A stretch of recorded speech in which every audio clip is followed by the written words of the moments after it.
truth on the ground is that the escalation is coming from these federal officials. They're there on the pretense of protecting a federal building. They are going way beyond that and violating the constitutional rights of Oregonians. We're just not going to stand for it. They're not going to stand for it? Really? The bloodshed must end and law and order needs to be restored to our citizens and our cities. But let's ask my next guest what they think. Civil rights attorney and radio show host Leo Terrell, along with Turning Point USA founder Charlie Kirk, who join me now. You know, Charlie, what she just said ties into my open.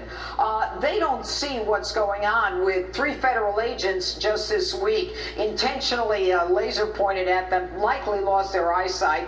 One man's federal agent hand impaled with a nail, bloodshed all over the place, a kneecap broken. Are these people on another planet?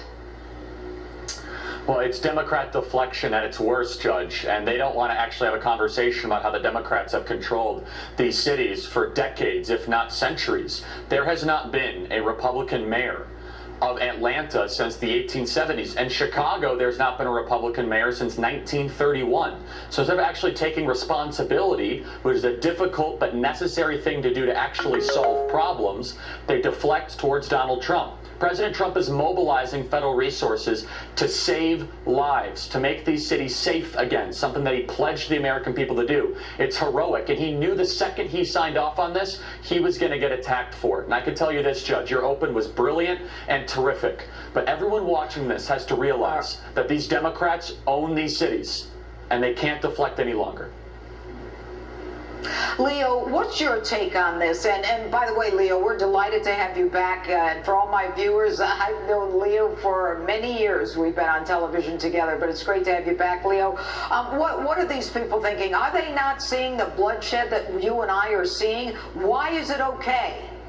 It's not okay. First of all, let me tell you right now, from one lawyer to a judge, your opening statement was perfect, spot on. Let me tell you the problem is, besides these Democratic mayors and politicians who's lying about the severity of the lawlessness, you got 2 cable networks who's also expanding the big lie and downplaying the chaos in these cities. Let me be as clear as I can. These Democratic cities are in complete turmoil, and only President Trump is trying to instill law and order. That's why I'm voting for him. That's why this Democrat, this civil rights attorney, is voting for Donald Trump. Basement Joe has abandoned law enforcement. And what else is so significant is that the Democratic Party, Judge, has been hijacked by extremist groups. Black Lives Matter only carries concerns about a few black lives, not black police officers, not black on black crime in Chicago, and not a black supporter who was shot. A black Trump supporter in Milwaukee was shot in the head because he has a Trump supporter sign. No Al Sharpton, no Black Lives Matter. The next 100 days, we have to make sure Democrats, independents, and Republicans vote for Donald Trump. Well, and I want to bring up, Charlie, before I go to you, the guy who was shot is a gentleman by the name of Brunel Trammell, 60 years old, shot in the head in front of his own business, had all these signs pro-Trump, shot in the head. Nobody's saying anything about it, but most people think it's politically motivated. Charlie, how far does this go? Does it end? This anarchy, this burning of our cities, this resistance to law and order. Problems that aren't confronted multiply. It ends when you actually restore law and order in the streets of our country. There's a theory out there that you just have to let these arsonists blow off some steam. We're on the 57th night of arson in Portland, and I think that they have a lot more steam left to blow off. I'll tell you, Judge, until we get tough with the people in the streets that wish to sow discord, this will never stop. I'll tell you, though, if the president gets 4 more years, that will be the pent-up dissatisfaction all across this country of the way that we are able to civilly express our disgust with what's been happening in American cities these last couple weeks. And you know what? And you know, Leo, I'm sorry.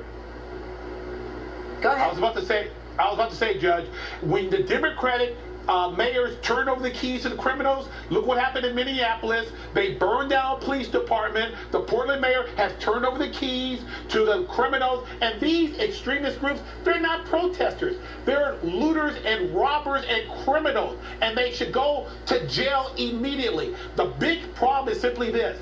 The media, those other two cable networks, and their so-called legal commentators, they're lying to the American public. There is looting, burning of democratic cities, and this must stop immediately. Well, you know, Leo, we don't even have to say they're lying. All you have to do is look at what is on the screen in front of you. Look at the fact that a couple in St. Louis, Leo, they're indicted for trying to protect their home and their property. All of a sudden, the Second Amendment doesn't matter. The First Amendment doesn't matter. If you don't say what they want you to say, you know, then you're out. The Second Amendment is going to not matter either. I mean, how far does this go, Leo? I'll ask you the same question. Same thing. The family who is trying to defend their property, they get prosecuted, and the people who broke down the gate, the criminals, they don't get prosecuted. It's been turned upside down, Judge. And what is maddening about this is that Joe Biden wants to be president, and he has not spoken out. You haven't seen Joe Biden with police officers. You haven't seen Joe Biden with the families of victims. President Trump has the endorsement of police unions. President Trump has been with the families and the victims of this crime. You have a total devoid action of any type of response to law and order from the Democrats and from basement Joe Biden. Amazing. All right, Charlie, last word, 20 seconds. I mean, I completely agree. The president's on the right side of this. Joe Biden will suffer politically because he allows arson and crime in our cities to run rampant. It is Democrat appeasement at its worst. Law and order will win. And, you know, Joe Biden, guys, has already come out, and I'm going to talk about this next week, and basically said, you know, open the borders, you know, don't worry about any of that. We have to make sure that, you know, we've got a green energy, get rid of coal, get rid of the jobs. I don't know where this country's going if Donald Trump doesn't get reelected. Charlie Kirk, Leo Terrell, great having you guys here tonight. Thank you so much. My pleasure. All right, and still... All right, and COVID cases top 4 million here in the U.S. Dr. Robert Herrera is here with information you need to know about the safety of a vaccine. But first, tensions with China at an all-time high. Will the Trump administration continue their strong stance? Daryl Issa joins me next to discuss.